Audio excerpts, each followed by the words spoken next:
With funding for critical cancer research now on hold across the country, the American Cancer Society is asking people to speak out and support the fight against cancer. In tonight's conversation, Carrie Lazarus is talking with a doctor working on a vaccine for the most lethal form of breast cancer. We are learning of this astounding increase in the incidence of breast cancer, particularly in young women.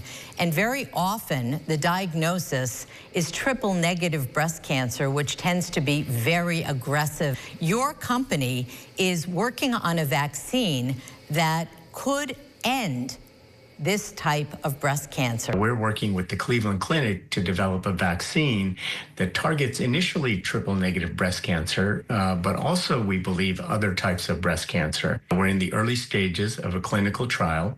We've tested the vaccine on several groups of women, about 30 women so far, and the data has looked incredibly promising. And hence, we are now beginning the planning stage. We're in the planning stage for the phase 2 study, which we hope to begin later this year.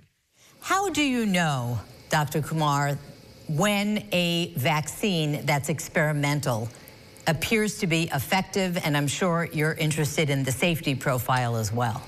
We do a controlled study where half the women will get the vaccine and the other half will get a placebo.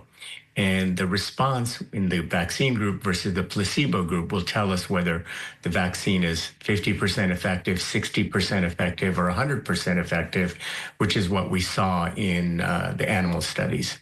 How soon will you know if you really are onto something? These women have been recently diagnosed with cancer and they're heading to surgery. You don't want to wait months and months and months, extremely long time, because the tumor can continue to grow.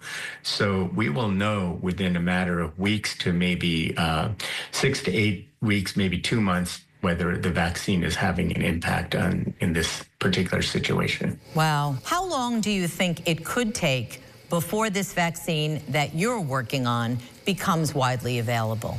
We think this vaccine could be available for treating breast cancer in a few years. The long-term vision is to be able to give it to women who've never had breast cancer and prevent cancer in the future. What do you think? Is this something that we could see? This is a bold statement for me to make, Carrie, but I see I have a vision that maybe 20 years from now, we'll all be getting vaccinated for cancer.